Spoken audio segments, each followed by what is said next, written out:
Hello and welcome to episode 92 of the Wine Educate podcast. I am your host, Joanne Close, and I think it's just about the new year. The holidays have happened. I don't know about you, but I certainly enjoyed myself this holiday season, had a lot of fun, and drank a lot of sparkling wine. We are starting our sparkling wine series, and it is a big one. So I wanted to give you a bit of an overview of how we're going to be doing this series, what's going to be covered, who it's for, and how you can utilize it in your studies. So starting off, I'm mainly going to be covering level 2 material. This series is not meant as a replacement for taking the WSET class. It is meant as more of a supplement to help you flesh out some of the topics and give it a bit of context as well. I'll be touching upon some level 3 material where I feel it's relevant, but I'm saving the level 3 concepts for my new level 3 membership, which is going to be launched in February. So we can go much deeper into this material. I can do Q&A sessions. We can answer essay questions together. So how do sparkling wine questions show up in your exams? For level 1 and level 2, they show up right away. Level 1, we talk about sparkling wines quite a bit. We introduce champagne, also Prosecco and Cava, and sparkling wines as a style. We also talk about how to open up a bottle of sparkling wine. This theme, this service theme, it just keeps showing up. I've seen the same multiple choice essay question in a level 1 exam and in a level 3 exam. How to open up that bottle of sparkling wine. For level 2, certainly in session 8, we cover fortified and sparkling. Also, the wine service component is important. Definitely shows up in those multiple choice questions. How does sparkling wine show up in level 3? Okay, so we have our tasting component. Don't worry, don't fret, because you will not get a sparkling wine as one of your wines to taste for the tasting component. We do taste the sparkling wine in class during that session, but you will not be tested on one. Where it really is going to show up, though, is in the theory. So our theory is broken up into the multiple choice and the essays, right? So you're definitely going to get some multiple choice questions on sparkling. For the short essays, remember your specification, really important that you go over that and know how you're going to be tested on the material, because one of those essay questions is going to be sparkling and or fortified. So you're definitely going to have a question that focuses on those topics, which is a big deal, considering you need 55 marks to pass that theory section. Also, and folks do forget sometimes, that Learning Outcome 6 is 10 marks on this exam, and that is the service element, talking about wine to customers section. Okay, sparkling wine and our SAT. Well, it doesn't show up in level 1 or 2, but it does show up in level 3 with the tasting term mousse. And you all get very excited about this, like, Joanne, mousse, it's on our card. What does it mean? Unfortunately, because we only do sparkling wine in one session, we don't get to talk about it too much. But mousse describes the bubble texture on the palate. And there's 3 levels of it. We have delicate, creamy, and aggressive.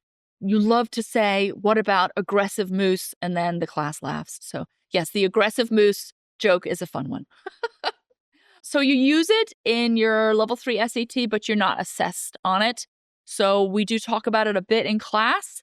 This is also the class session where none of you spit out your wines. And I'm not really mad at you because, we're drinking nice sparkling wines. So what is a definition of a sparkling wine? I go to my Oxford Companion for this definition.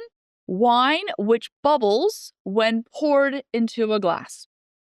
The bubbles form because a certain amount of carbon dioxide has been held under pressure, dissolved in the wine until the bottle is unstoppered, meaning you're taking the cork out. I love that definition. Sparkling wine and the grapes that could be used for sparkling wine. Many different grapes are used.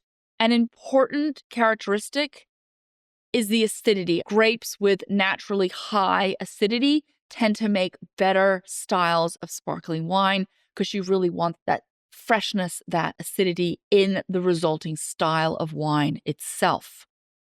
Chardonnay and Pinot Noir. These two grapes are two of our grapes used in champagne, right? They're used because they're high in acidity and they make really good sparkling wine and therefore have been copied in other regions and are used as the main grapes in sparkling wine styles, sometimes blended with other local grapes that are grown. Different regions use their grapes to make sparkling wines. So the Loire Valley, think of Vouvray and Chenin Blanc. That's the hero grape there, used to make some extraordinary sparkling wines. Shiraz in Australia, they make a red sparkling from Shiraz. Okay, why not? That's their grape.